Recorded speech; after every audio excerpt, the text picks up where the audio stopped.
Beijing's two cards are busted. The axis of evil isn't so tight anymore, and Europe's done playing nice. Let me ask you something. When your enemies are watching each other's backs, what happens when one of them gets hit? Do they rush in? Do they fight back? Do they honor the alliance? Or do they pull out a calculator?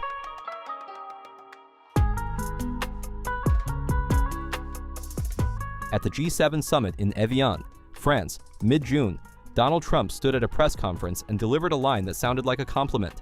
He thanked Xi Jinping. He thanked Vladimir Putin. His exact words, and I want you to hear this carefully. I want to thank China, President Xi. I was with him, and he stayed neutral, totally neutral, and I appreciate it. And I want to thank Vladimir Putin. He was very neutral. They could have made it much more difficult for us. Now on the surface, diplomatic courtesy, a handshake and words. But sit with that for a second. Trump is publicly thanking the leaders of the Chinese Communist Party and Russia, America's two biggest strategic rivals, for not helping their supposed ally while it was getting bombed.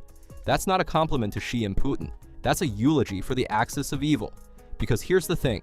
For years, we've been told there's a new anti-American alliance. The Chinese Communist Party, Russia, Iran, North Korea. 4 autocracies, 1 mission, destroy the American-led order. State media in Beijing loves this story. The Kremlin loves it. The academic left especially loves it. So when Iran, their partner, their brother in anti-Americanism, actually went to war with the United States, where were they? No warships flying the 5-star flag, no Russian military support, no emergency alliance summit, nothing. Trump noticed, and he said the quiet part very out loud. Now, the Center for Strategic and International Studies, CSIS, has been tracking this so-called axis for years. The Chinese Communist Party, Russia, Iran, North Korea, they call it the CRINK axis. Sometimes they call it the axis of upheaval. Their conclusion, yes, cooperation is deepening. But this has never been a formal military alliance. Never. Look at the economics. The CCP runs an economy 9 times larger than Russia's, 43 times the size of Iran's, 1,100 times the size of North Korea's. Does that sound like an equal partnership to you? Nope.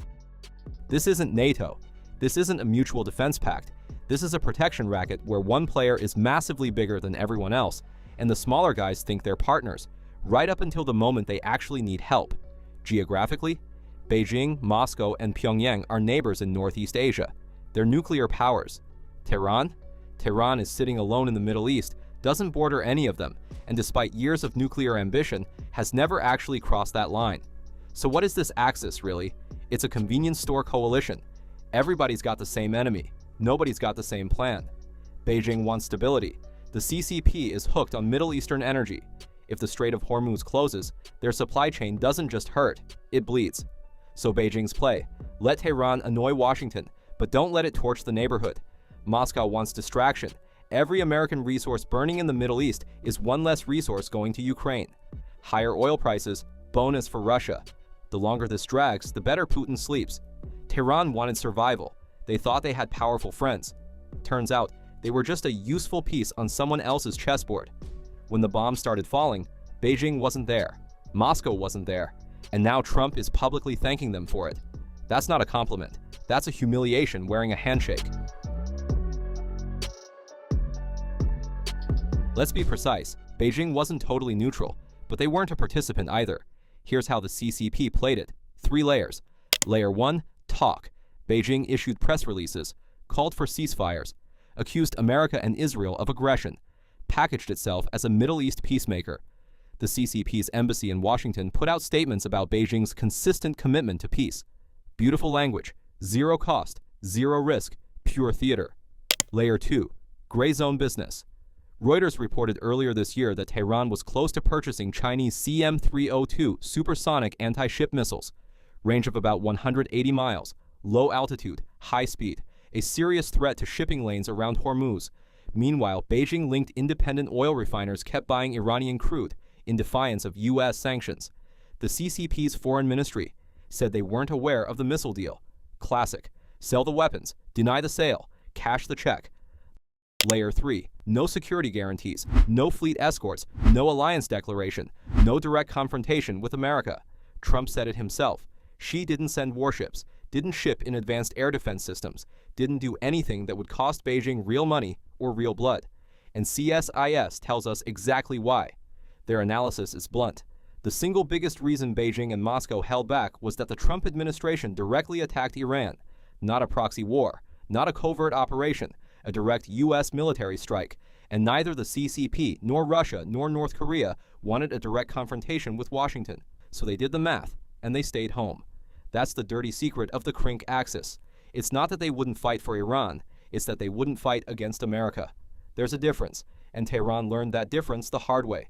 The CCP's support for Tehran was cold, precise calculation. Keep Iran functional enough to irritate Washington, but don't get dragged into the actual war. Let Tehran absorb the hits. That's not an ally. That's a handler.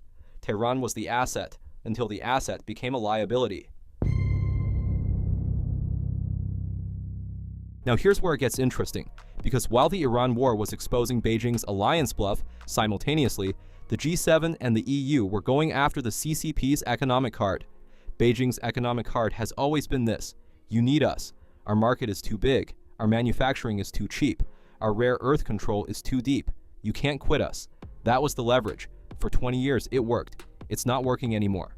At Evian in mid-June, G7 leaders agreed to build a critical minerals alliance, coordinated stockpiles, shared intelligence on supply chains, a unified crisis response. The official statement didn't name the CCP directly, but everybody knows what this is about. Reuters confirmed it. This was triggered by Beijing's decision to impose export controls on permanent magnets, which sent global markets into a panic and proved once and for all how dangerously dependent the West had become on a single supplier. The target is simple: cut that dependence dramatically by 2030, and the money is already moving. 64 billion euros committed, nearly 200 projects already launched. Here's the irony Beijing should lose sleep over. The CCP's own export controls are the best recruiting tool the West ever had. Every time Beijing weaponizes rare earths, the West gets more motivated to permanently cut the cord. You want to use minerals as leverage? Congratulations! You just gave Germany, Japan, Canada, and Australia every reason to spend 64 billion euros replacing you. The CCP's foreign ministry called it in line with international norms and warned against exclusive economic blocs. Yeah, we'll get right on that. While the G7 dismantled Beijing's minerals card, the EU was going after the CCP's manufacturing card. The numbers are staggering. The CCP's trade surplus with the EU hit 360 billion euros in 2025. 1 billion euros per day, and it's still growing. This isn't normal trade. Beijing has massive overcapacity, factories that can't stop, workers that can't be laid off, products that have to go somewhere, so they dump them into Europe at artificially low prices, undercutting European manufacturers, putting European workers out of jobs. One EU diplomat put it this way: "We live in a world of wolves now. We no longer live in a world of pink ponies and rainbows." That's not a think tank analyst. That's a European diplomat in 2026 talking about Beijing. Europe is waking up. France, Italy, the Netherlands, and Lithuania circulated a joint paper last month calling for emergency tariffs, sector-wide safeguards, and tougher measures against trade evasion. The document described Beijing's behavior as systemic and structural industrial overcapacity. Diplomatic language for, "You're flooding our markets and killing our industries." And here's the kicker: Spain was originally on that document, then publicly pulled out, and went straight to the cameras to say, "We need friends, we need balanced relationships." That's Spanish Prime Minister Pedro Sanchez. Verbatim, Reuters. Translation: "We're not ready to get off Beijing's lap just yet." This is the CCP's oldest European play: divide and delay. Keep enough countries dependent enough that Europe can never speak with one voice. Keep Germany's export lobby nervous enough that Berlin always pumps the brakes. And keep Spain confused about whether Beijing is a partner or a predator. But here's what's different this time. Even with the divisions, European governments now agree on the diagnosis. The CCP's manufacturing surge is a systemic risk. That consensus didn't exist 5 years ago. And once the logic shifts from efficiency to security, once Western governments decide that supply chain safety outweighs cheap prices, that's a foundation that doesn't easily crack. Beijing can exploit disagreements at the margins, but it can't unring that bell. So let's bring this home. Is Beijing losing? No. Let's not get ahead of ourselves. The CCP and Russia will keep cooperating, keep covering each other at the UN, keep pushing the anti-American narrative in sync. CSIS data shows their leaders and diplomats have met nearly 50 times since 2022. That relationship is real. And the G7? Don't oversell it. Germany is still hedging. Spain just pulled its name off a document. The Global South isn't lining up behind Washington. Beijing knows every crack in the Western coalition, and it's been exploiting those cracks for decades. But something has fundamentally shifted, and it's hard to reverse. The West is reclassifying the CCP, not as a cheap supplier, not as a valuable trading partner, as a strategic risk, as a dangerous dependency. That shift didn't come from one summit. It built over years. COVID supply chain collapses, Russia's invasion of Ukraine, Beijing's rare earth weaponization, the CCP's refusal to condemn any of it. Once that reclassification sticks, once the political will exists to restructure supply chains, the economic leverage Beijing spent 20 years building starts to erode. You can't threaten someone with dependency if they're actively cutting the dependency. What does all of this mean if you're watching from Taipei? The lesson from Iran is not subtle. When Tehran needed its partners, they ran the numbers and stayed home. The CRINK axis is great at press conferences, great at UN speeches, great at joint statements declaring eternal brotherhood. But when America starts dropping bombs, everybody does the math first. CSIS put it plainly. None of the CRINK members want a direct confrontation with Washington. Trump thanked Xi and Putin for their neutrality. He said they could have made it much more difficult. They didn't. Think about what that means. The strongest signal Beijing could have sent, a show of real alliance solidarity, would have cost them something. And the CCP chose not to pay. Beijing's real nightmare isn't running out of enemies.